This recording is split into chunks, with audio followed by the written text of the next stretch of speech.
Hi friends, இன்றைக்கி நம்ம வீடியோவில் என்ன பார்க்க போகிறோம் அப்படின்னா வாழைப்பூ ரோஸ்ட். அதோட இன்க்ரீடியன்ஸ் இங்கே கொடுத்துருக்கேன். எப்போவுமே யூஸ்வலாக வந்து பார்த்திங்கன்னா வாழைப்பூவில் வடை தான் செய்வாங்க. ஸோ இன்றைக்கி வந்து ஒரு பொரியல் மாதிரி நான் செஞ்சுருக்கேன். ஓகே, வாங்க வீடியோக்குள்ளே போகலாம்.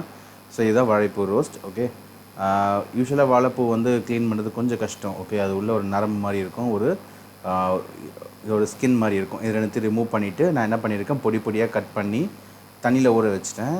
ரீசன் வந்து பார்த்திங்கன்னா கருத்துரும். ஓகே, இதுக்கு தேவையான பொருள் நான் எடுத்து வச்சுட்டேன். ஓகே, உங்களுக்கு வேணும்னா நீங்கள் கேஷ்யூ கூட போட்டுக்கலாம். ஸோ தட் அந்த கசப்பும் ஒரு மாதிரி துவர்ப்பு இருக்கும், அது வந்து டேஸ்ட்டு தெரியாமல் இருக்கும். ஓகே, இப்போ நான் செய்கிறேன் பாருங்கள்.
இப்போ பாருங்கள், எல்லாமே வதங்கியாச்சு.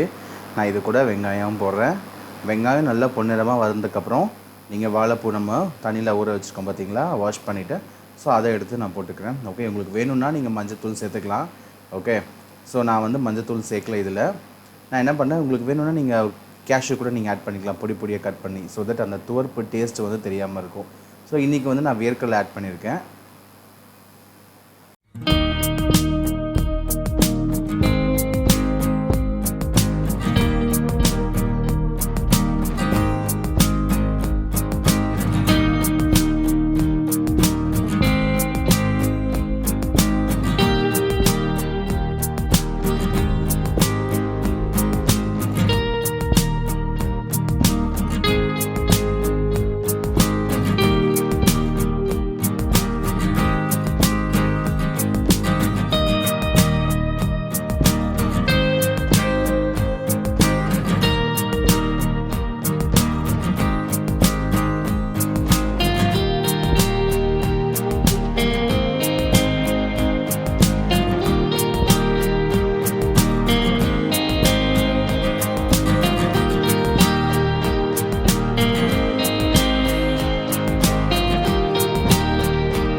வாழைப்பூ ரோஸ்ட் தயார்.